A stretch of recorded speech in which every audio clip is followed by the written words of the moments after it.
Yo guys, what's going on? Welcome back to the channel. So today we are going to start a brand new series called Beat the Course. I'll explain what that is in a minute.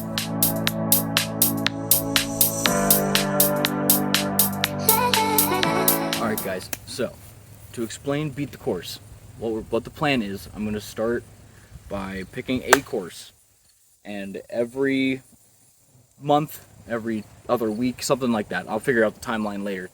The plan is to come to the course, and I'm going to keep playing this course until I either shoot even par or break even par and go under par.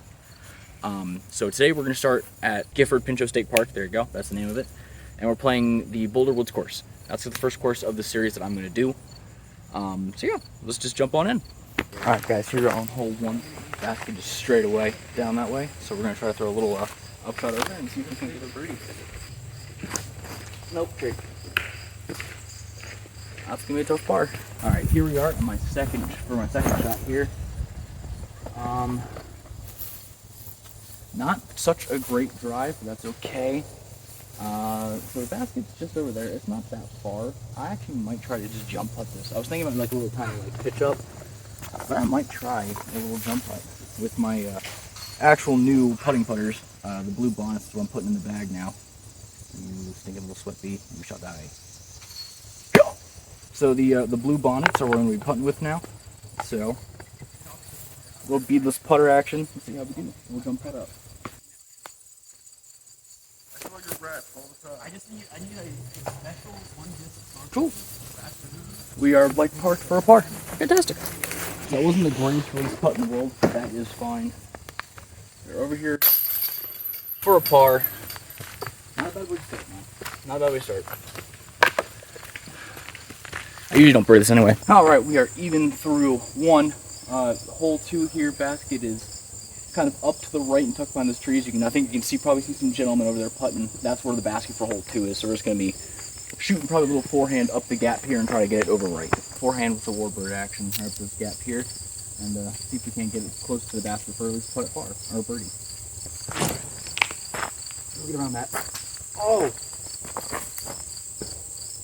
Okay, we're circle 2, but at least it's a look at birdie, so not too bad. Alright guys, so now that we're off the first couple holes here, or off the second hole and everything, we can have a chance to talk. So, yeah, welcome to the new series.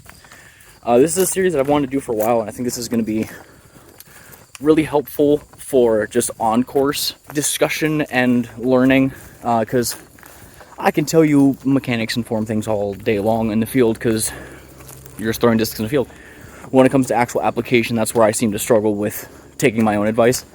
So I think this is going to be a really good series to help me work on my mental game side of things and also get you guys an insight onto like what is course management, how does it work, and some thoughts of someone who's been playing the game for a while but is still also learning this game and learning all the intricacies. Yes, intricacies of course management and form and all the good stuff, and scoring, mainly. So, welcome in. Alright, we're at my drive here. It is a little short. It was not the greatest forehand in the world, but it's not too bad, honestly. I was actually very pleasantly surprised. We got a little edge of circle 1 putt here. This is probably about 25, 30 feet. Nope, I shoved that straight left. That was horrible. Closer actually. Not too bad. Not too bad. So, take a par. Alright, even for 2 still. Hole 3 here. Just got a whole lot of trees in the way, and then eventually down there, kind of winding through everything, the basket's in a little clearing by itself. I'm going to take something fairly understable here. Then I'm going to throw the dome. And see if I can't pop it up kind of flat and let it ride a little bit right. The other idea would be a forehand here, but there's a bunch of like the woods, or like there's like a small little area and grouping of woods, and those trees kind of pull into the line, so I really don't think I can actually get a forehand down to the basket without hitting those. So I'm just going to try to pump something up the middle. I released that so bad, shanked that across the way, and it's right. I'll see if I can find that. I found my disc. It is all the way across 18, because 18 kind of runs back across this way to finish towards the parking lot there. But overall, not very good. But the basket's over there. I do have a clean shot at it though, which is kind of nice. Oh, that was very poor. Bad. Very bad. Very, very bad. I gave up on that one halfway through the shot because it just felt uncomfortable. I didn't like it, but that's not a good excuse. I shouldn't have done that.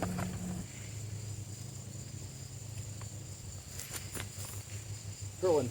Oh, right around it. That's not bad. It's a bogey, but that's okay.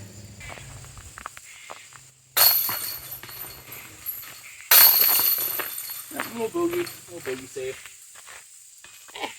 Not the best, but I've played this front three, this like front three stretch here, a lot worse than that, so it's not that bad. All right, hole 4. It is just up this hill and then wraps around a little bit to the left. So like a really tiny, I could probably do standstill, little tiny standstill Artemis up there, and so like kind of curl up and around. That might be pushing it a little bit wide, but that's actually okay. Good skip too. I might actually have a putt for bird, so all in all, not too bad. All right, good little drive. Good skip actually put us in good position here. So, gonna pop this in the bag. We'll start out here. Oh, tiny birdie putt. Here I got a bird. Back to even. Let's see. All right, back to even. We're on hole 5 now. So this hole goes downhill and the basket's straight away. I think I'm gonna change my mindset, and instead of trying to get all the way down there, which is what I normally do through this like main right gap here between like these 2 trees on the or that clump of trees and the trees on the right. I think I'm just gonna shove a forehand down this left gap and just let it crash into the middle of the fairway and then just pitch up for a par. Come around, miss those trees. That actually I think pushed all the way down there. That was a great forehand. So I actually might have like an outside circle look for a birdie, which would be dope. All right, we are here at my drive. I am a little outside the circle, and I now have this tree in my way. But that being said, I feel like that's a much safer play. That, and I have an ability to run this putt in some form or fashion. So I might actually try to do a little jump putt up. Just that.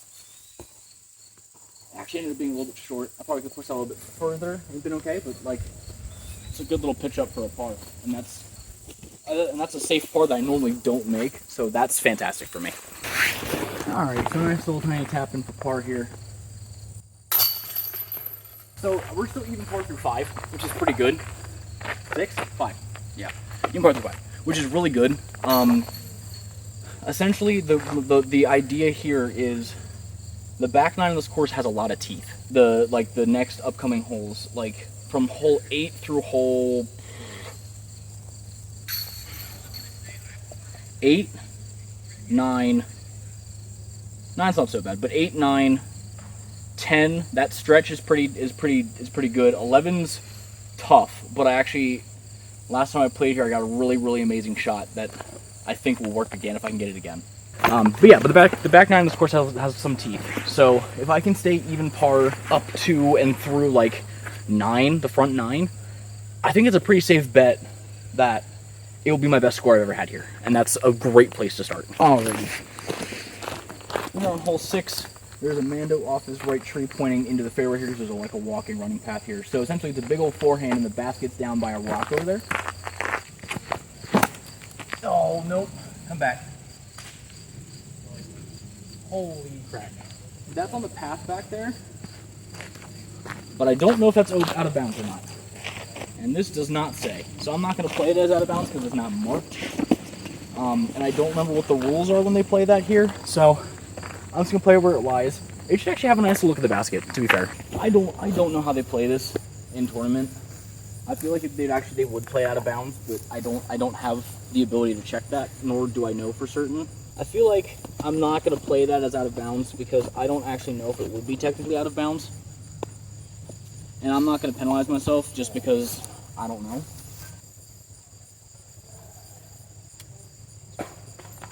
Yep. Curled up nicely for a par. We'll stay even through 6, which is fine. I'll take it. A little handheld action here. Beautiful. Still even through 6. We're on hole 7. Hole 7, there is a Mando to the left of a tree down there. and the basket's like tucked right into the right there. So essentially it's a really chipped little forehand just around the corner there and try to get yourself a birdie chance.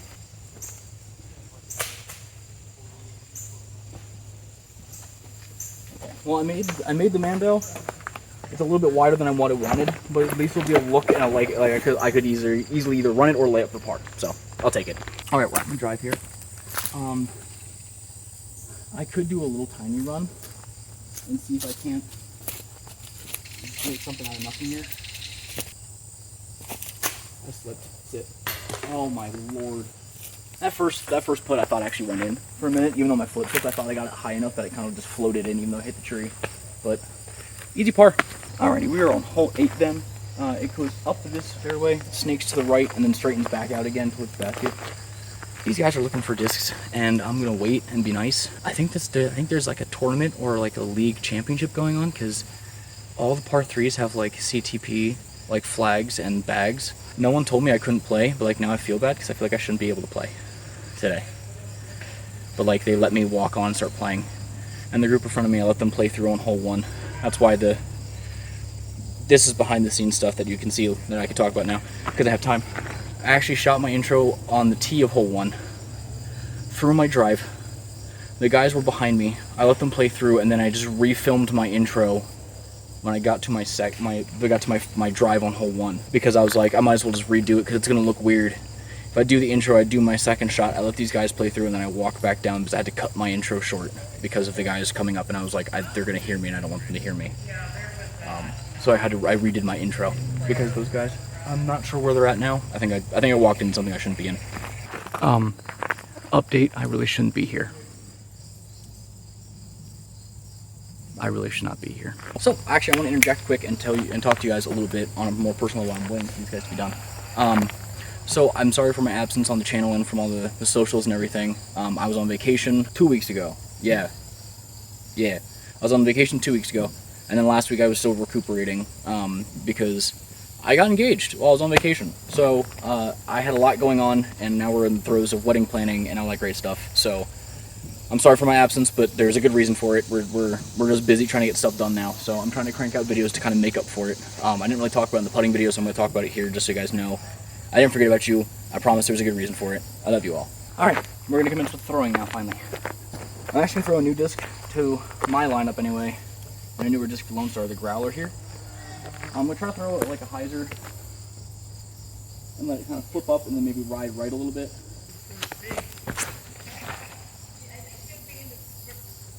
Kick right. Okay, fall straight down. Fantastic. The disc is a touch more stable than I thought it was going to be. It flipped up to flat slowly and then just kind of stayed flat the entire time.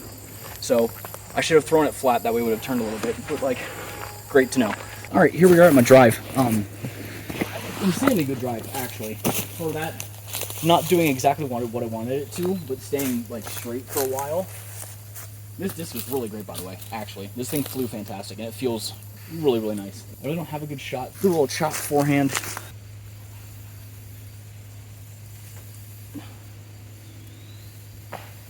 That's it.